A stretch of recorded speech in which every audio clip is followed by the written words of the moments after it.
दोस्तों आज मैं मोहनलाल सर की लेटेस्ट मूवी रिलीज हुई जिसका नाम बैरोज है उसका एक्सप्लेनेशन करने वाले हैं। तो चलिए शुरू करते हैं।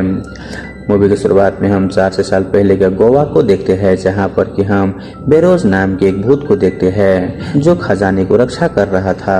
तभी हम देखते हैं कि उस खजाने को चोरी करने के लिए कोई आ रहा होता है और इसी वजह से बेरोज का होश आ गया था। दरअसल बेरोज को पता नहीं था कि वो मर चुका है और वह भूत बन चुका है।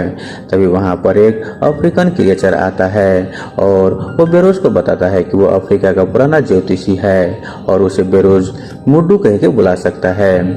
मुड्डू उसे बताता है कि बेरोज को अपना राजा को दिया हुआ वचन को पूरा करना है। दरअसल बेरोज पहले गामा राजा के लिए काम करता था और वो उनके सबसे भरोसेमंद आदमी था और राजा ने बेरोज को अपने खजाने की रक्षा के लिए वहां पर रखा हुआ था और उसे बोला था कि जब उनके वंशज इस खजानों को ढूंढने के लिए आए तो बेरोज को उन्हें ये खजाना सौंपना होगा। तब तक बेरोज को इस खजाने की रक्षा करनी होगी। तब तक यहाँ पर वो चोर लोग आ जाते हैं और वो खजाने को लूटने की कोशिश करते हैं, लेकिन बेरोज उन्हें वहां से भगा देता है। वहीं ये लोग भी डर जाते हैं क्योंकि ये लोग बेरोज को देख नहीं पा रहा था, इसलिए उन्हें यकीन हो जाता है कि उस खजाने के पास भूत है और जो कोई भी वहां पर जाएगा तो ये भूत उसे मार देगा। वहीं ये देखकर बेरोज को भी समझ नहीं पा रहा था कि आखिर ये लोग इस तरह से डर के क्यों भाग रहा है। तब यहाँ पर मुड्डू उसे बताता है कि बेरोज के सिर्फ राजा के वंशज ही देख पाएगा, उसके अलावा उसे कोई नहीं देख पाएगा। साथ ही बेरोज को ये बेड़िया तभी खोलेगा जब यहाँ पर राजा के वंशज आएगा। अब यहाँ से हमें प्रेजेंट का सीन दिखाता है जहाँ पर हम ईसा नाम की एक लड़की को देख पाते हैं जिसे स्कूल सस्पेंड कर देता है। दरअसल ईसा स्कूल में काफी ज्यादा डोमिनेटिंग थी और वो बच्चों को परेशान कर रही थी, जिस वजह से स्कूल वाले ने उसे सस्पेंड कर दिया। अब इस बात पर ईसा के फादर जॉन बहुत ही नाराज होते हैं। यहाँ पर हम जानते हैं कि ईसा के मॉम कुछ टाइम पहले ही गुजर चुकी होती है। अब ईसा काफी ज्यादा अकेली फील करने लगती है, इसलिए जॉन उसे गोवा लेकर आते हैं क्योंकि वहाँ पर वो एक प्रॉपर्टी खरीदने वाले थे। लेकिन ईसा अपने फ्रेंड्स को छोड़कर स्कूल से आना नहीं चाहती थी और इसी वजह से वो काफी ज्यादा नर्वस भी थी। अब जैसे ही ईसा गोवा में आती है तो बेरोज देखता है कि उसका बेड़िया खुल रही है। यह देखकर मुड्डू उसे बताता है कि राजा के वंशज अभी यहाँ पर आ चुका है और बेरोज को 5 दिन के अंदर ही राजा के वंशज को यह खजाना सौंपना होगा, नहीं तो वो लोग जब तक दुनिया खत्म नहीं होगी तब तक ये लोग यहाँ पर कैद हो जाएंगे। जिसके बाद हम जॉन को देखते हैं जो सुजन आंटी के साथ एक पैलेस में आता है। दरअसल ये वही पैलेस था जहाँ पर राजा गामा पहले रहा करते थे और इसी पैलेस के सामने एक बिल्डिंग थी जिसमें म्यूजियम था, जिसके बेसमेंट में ही बेरोज और वहाँ सारा खजाना था। वहीं हम ईसा को देखते हैं जो अपने फादर के साथ एक ऑक्शन में जाती है और यहाँ हमें पता चलता है कि उसके पिता इस बिल्डिंग के ऑक्शन के लिए वहाँ पर उसे लाए थे। यहाँ पर ईसा काफी बोर हो रही थी इसलिए वहाँ से छुपकर वहाँ से निकल जाती है। जिसके बाद वो सामने वाले म्यूजियम में आती है जहाँ पर मेडोज नाम के एक आदमी सारे टूरिस्ट को वहाँ की इंफॉर्मेशन दे रहा था। यहाँ पर हम मेडोज के बारे में जानते हैं कि वो उन्हीं के वंशज में से एक था जिन्होंने खजाना लूटने की कोशिश की थी और उन्होंने उस वक्त सिर्फ एक ईयरिंग ही उस खजाने से चुरा ली थी। मेडोज उन सबको बताता है कि उसके पूर्वज खजाना तक तो पहुंच गए थे लेकिन वहां से सिर्फ एक ईयरिंग ही ले पाए। अब ईसा भी उस ईयरिंग को देखने लगती है। तभी वो देखते हैं कि वहां पर राजा गामा और उनके परिवार के फोटोज लगा हुआ था जिसमें राजा की पत्नी तेरेसा और उसकी बेटी इसाबेला भी थी। यहाँ पर इसाबेला और ईसा का चेहरा काफी ज्यादा सेम मिल रहा था जिसे देखकर ईसा काफी ज्यादा हैरान हो जाती है। वहीं ये बात मेडोसा भी इस बात को नोटिस कर लेता है और वो भी काफी ज्यादा शॉक हो जाते हैं। तभी वहाँ पर एक छोटू नाम का लड़का आता है जो मेडोसा के कुछ पेपर्स देता है और वो वहाँ से चले जाता है। वहीं ईसा भी छोटू के साथ बाहर आ जाती है और उसके साथ खेलने लगती है और वो बातों ही बातों में उसे पूछती है कि आखिर वो मेडोसा के क्या दिया था। तो वो लड़का उसे बताता है कि उसकी आंटी एक अफ्रीकन ज्योतिषी है और उसके पास कुछ इंफॉर्मेशन थी जो मेडुसा तक पहुंचाना था और उसे ये भी बताती है कि उसकी आंटी ईसा का भी भविष्य बता सकती है। जिसे सुनने के बाद ईसा भी छोटू के साथ उसकी आंटी से मिलने चली जाती है। लेकिन जब उसकी आंटी ईसा को देखती है तो वो बहुत ही गुस्सा हो जाती है, जिसे देख वो दोनों वहाँ से भाग जाते हैं। तब यहाँ पर मेडोसा आता है और वो छोटू को आंटी के बताता है कि ये लड़की तो बिल्कुल इसाबेला जैसा दिख रही है, जिसे सुनकर वो आंटी बोलती है कि ये इसाबेला जैसे नहीं बल्कि ये इसाबेला ही है। और आंटी ये भी बताती है कि ईसा का पूर्ण जन्म हो चुका है और बेरोज को उसे ये खजाना सौंपना होगा और वो लोग इसी मौके का फायदा उठाएंगे। दरअसल मेडोसा और वो आंटी दोनों ही इस खजाने के पीछे बहुत दिनों से पड़े हुए थे, इसीलिए वो दोनों एक प्लान बनाते हैं कि किस तरह से ईसा की मदद से वो खजाने के अंदर तक पहुंच पाएंगे। वही यहाँ पर हम बेरोज को देखते हैं जो यही देख रहा था कि ईसा यहाँ पर कब आएगी। तभी उसके आंखों से आंसू निकलता है, जो कि ईसा के पास चले जाता है और ईसा को लेकर उस खजाने के पास आ जाता है। वही ईसा भी बेसमेंट में आ जाती है और ईसा के आते ही खजाने के दरवाजा खुलने लगते हैं, क्योंकि वह दरवाजा सिर्फ राजा के वंशज के लिए ही खुलने वाले थे। ईसा अंदर आती है और जब वो बेरोज को देखती है तो वो डर कर वहाँ से भाग जाती है, क्योंकि ईसा बेरोज को देख सकती थी, इसीलिए उसे देखकर डर गई थी। वहीं ईसा के आने के बाद बेरोज को भी अपने पास्ट के बारे में सब कुछ याद आ जाता है। साथ ही खजाने के दरवाजे भी खुल गए थे, इसलिए बेरोज भी अब बाहर जा सकता था और वो बाहर जाकर ईसा को ढूंढकर उसे खजाना सौंपना था। लेकिन बेरोज काफी ज्यादा उदास हो जाता है, क्योंकि अगर वो बाहर गया तो भी सब कुछ पहले के जैसा नहीं था, न ही राजा, न ही रानी और न ही इसाबेला। इसलिए बेरोज काफी उदास होकर वहां पर घूमने लगते हैं। अब नेक्स्ट डे को हम देखते हैं कि ईसा अपने फादर के साथ उस ऑक्शन में आई थी जहां पर मिनिस्टर भी आए थे।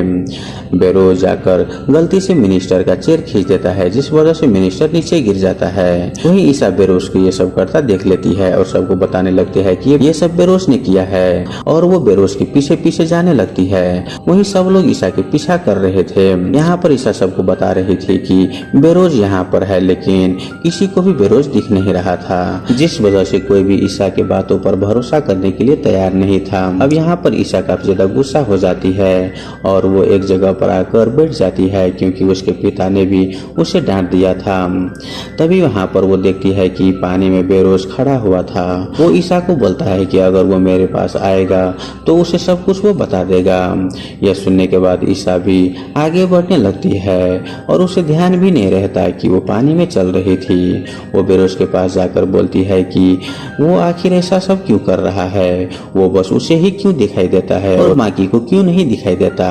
तब जाकर बेरोज उसे पानी में गिरा देता है, जिसके बाद ईसा की अपनी पास्ट के बारे में सब कुछ याद आने लगता है और हमें पता चलता है कि ईसा पिछले जन्म में राजा गामा की बेटी थी, जिसका नाम इसाबेला थी और उसके माँ का नाम था तेरेसा। वही राजा गामा के लिए बेरोज काम करता था और वो उनका सबसे ज्यादा वफादार था। बेरोज को इसाबेला से काफी प्यार था और वो हमेशा उसके साथ ही रहता था।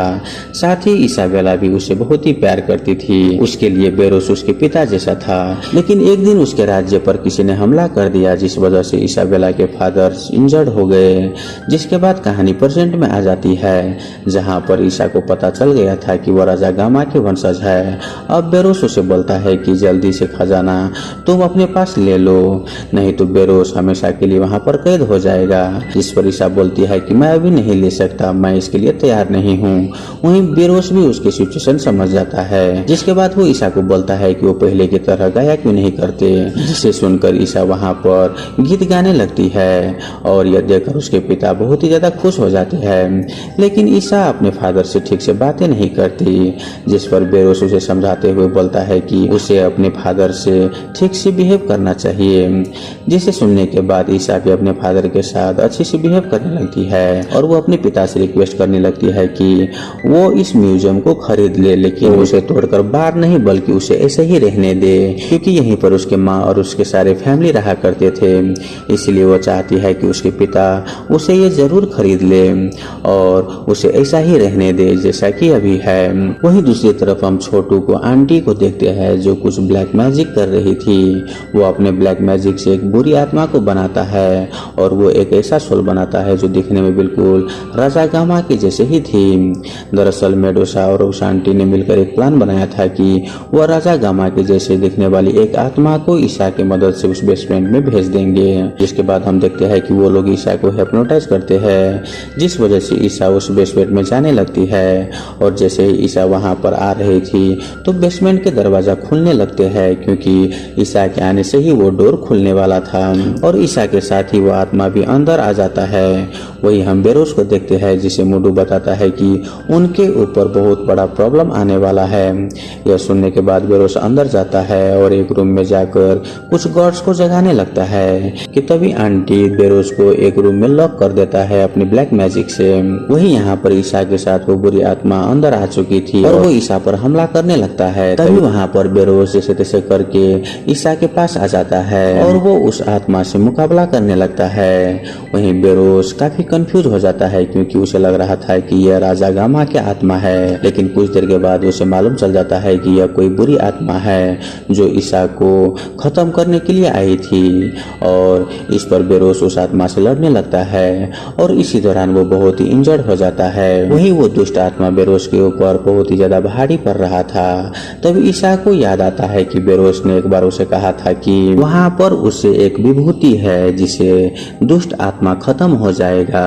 इसीलिए ईसा उस विभूति को वहाँ से लेकर उड़ाती है और इससे वो दुष्ट आत्मा खत्म हो जाता है। वहीं बेरोज अभी काफी ज्यादा कमजोर हो गया था, इसीलिए वो ईसा से बोलता है कि अब वो खजाना को एक्सेप्ट कर ले, लेकिन ईसा बोलती है कि वो ऐसा नहीं कर सकती क्योंकि अभी भी वो उसके लिए तैयार नहीं है।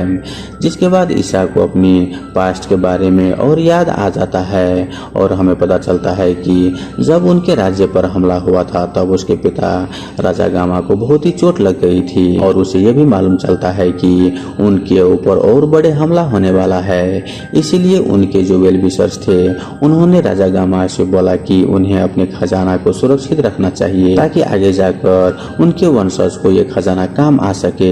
जिसके बाद राजा ने वो सारा खजाना बेसमेंट में रख दिया, लेकिन अगर कोई भी हमला करता तो आसानी से उस खजाना को लूट सकता था। इसीलिए जो तांत्रिक थे उन्होंने राजा से बोला कि उन्हें किसी रक्षक के तौर पर वहां पर रखना होगा। और तब राजा बेरोज को चूज किया, जो सुनने पर तेरेसा काफी ज्यादा गुस्सा हो जाती है और वो उसके खिलाफ हो जाती है, क्योंकि ये राजा और उनके वेलविशर्स का ये बोलना था कि वो लोग बेरोज की पूजा करके उसे मार देंगे ताकि बेरोज की आत्मा उनके खजाने की रक्षा कर सके। लेकिन तेरेसा बोलती है कि इसाबेला बेरोज से बहुत ही प्यार करती है और बेरोज उनका सबसे ज्यादा वफादार है, इसीलिए उन्हें बेरोज को इस तरह से नष्ट नहीं करना चाहिए। लेकिन राजा बोलता है कि उन्हें बेरोज से ज्यादा वफादार कहीं पर भी नहीं मिलेगा, इसीलिए वो बेरोज को चूज किया है। वही बेरोज भी इसके लिए हामी भर देता है। जिसके बाद बेरोज के ऊपर कुछ तांत्रिक विधि करता है और राजा खुद बेरोज को मार देता है और इस तरह से बेरोज उस तहखाने में कैद हो गया था। अब यह जानने के बाद ईसा समझ जाती है कि बेरोज के साथ कितना गलत हुआ था और वो डिसाइड करती है कि जो बेरोज 400 सालों से इस खजाने के लिए यहाँ पर कैद हुआ है अब उसे आजाद हो जाना चाहिए। इसीलिए वो उस खजाने को एक्सेप्ट कर लेती है और हम देखते हैं कि जैसे ही खजाने की चाबियां राजा के वंशज के पास आता है तो वो छोटू के आंटी के वहां पर आग लग जाता है। वही ईसा के फादर भी उस म्यूजियम को सबसे ज्यादा बोली लगाते हुए उसे खरीद लेता है, यानी कि अब वो म्यूजियम वैसा ही रहेगा जैसा कि वो पहले था, क्योंकि ईसा के पिता ने ईसा से वादा किया था कि वो उसे तोड़ेंगे नहीं और वहां पर वो कैसीनो नहीं बनाएंगे। साथ ही ईसा भी फैसला करती है कि वो इस खजाने से गरीब बच्चों की मदद करेगी और इसी के साथ ही मूवी यहीं पर खत्म हो जाती है। तो दोस्तों आई होप आपको ये मूवी एक्सप्रेशन वाला वीडियो अच्छा लगा हुआ हो। अगर आपको वीडियो अच्छा लगे तो वीडियो को लाइक करके हमारे यूट्यूब चैनल को सब्सक्राइब जरूर कर लीजिए। धन्यवाद।